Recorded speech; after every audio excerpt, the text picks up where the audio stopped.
Hi hello வணக்கம், இது உங்கள் சிவி ஜோன். ஸோ எல்லாரும் எப்படி இருக்கீங்க? இன்னைக்கு பற்றின ஒரு பயங்கரமான இன்ஃபர்மேஷன். கொஞ்ச நேரத்துக்கு முன்னாடி தான் இந்த வீடியோ போட்டிருந்தேன். என்னன்னா விசித்ரா வந்து எலிமினேட் ஆகிறதுக்கு வாய்ப்பு எக்கச்சக்கமாக இருக்குது. அது மட்டும் இல்லாமல் மாயாவை காப்பாற்றுறதுக்காக கமலஹாசன் அவர்களும் பிக் பாஸும் சேர்ந்து சதி வேலைகள் நிறையா பண்ணுவாங்க. பட் விஜயவர்மாவை சேவ் பண்ணுறதுக்கு இந்த மாதிரி விஷயங்கள் பண்ணக்கூடிய விஷயங்கள் கொஞ்சம் கம்மி தான்.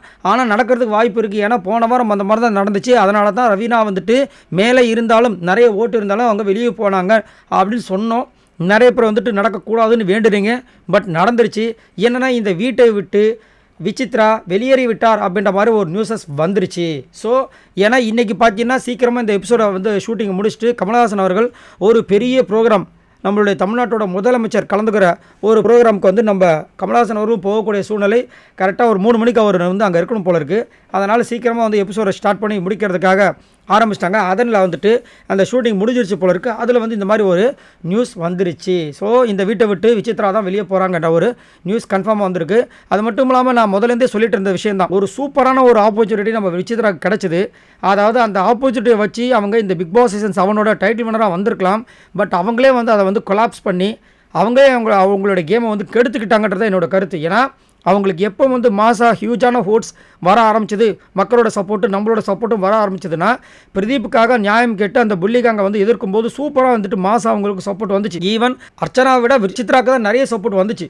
அப்படியே அவங்க அழகாக எடுத்துகிட்டு போய் இந்த மாயா கேங் கூட சேராமல் அவங்களோட கேமை தனிப்பட்ட முறையில் கொடுத்துருந்தாங்கன்னா கண்டிப்பாக இன்றைக்கி வந்துட்டு அவங்க டைட்டில் வினராக வந்திருக்கலாம், இல்லை ரன்னராக கூட வந்திருக்கலாம்.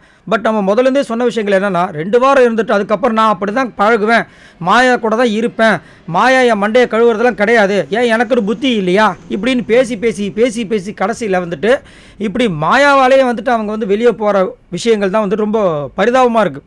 இதைத்தானே நம்ம முதல்ல சொல்லியிருந்தோம். அவங்களால கண்டிப்பாக நீங்கள் வெளியே போக போகிறீங்க அப்படின்னா அவங்க நம்மளை இப்போ உண்மையிலேயே பார்த்தீங்கன்னா ஓட்ஸ் கம்மியாக இருக்கிற மாயா உள்ளே இருக்க போகிறாங்க, அதை விட கம்மியாக இருக்கிற விஜயவர்மா உள்ளே இருக்க போகிறாரு. ஆனால் ஓட்ஸ் 2 பேரை விட அதிகமாக இருக்கிற விசித்ரா வெளியே போக போகிறாங்க. என்ன குடும்பம் பாருங்கள். இஃப் சப்போஸ் பூர்ணிமா எடுக்காமல் மாயா எடுத்திருந்தாங்கன்னா கண்டிப்பாக விசித்ரா இந்நேரம் வந்து சேவ் பண்ணப்பட்டிருப்பாங்க, பூர்ணிமா வெளியே போயிருப்பாங்க. இதுதான் வந்து அங்கே ஒரு லாஜிக்காக இருந்துச்சு. இதை நம்ம 3 நாளைக்கு முன்னாடியே சொன்னோம், கொஞ்ச நேரத்துக்கு முன்னாடியே சொன்னோம். இப்போ வந்துட்டு அஃபிஷியலாகவே நியூஸ் வந்துருச்சு. ஸோ உங்களோட கருத்தை சொல்லுங்கள். ஏன் திரும்ப மாயாவையும் விஜயவர்மாவையும் சேவ் பண்ணுறதுக்காக நல்ல ஓட்டு வாங்குற கண்டஸ்டன்ஸை இப்படி வந்துட்டு பரிதாபமாக வெளியே அனுப்புகிறாங்களே, இதை பற்றி என்ன நினைக்கிறீங்க? மறக்காமல் கமெண்ட்ஸ் பண்ணுங்கள். பாய் நண்பர்களே.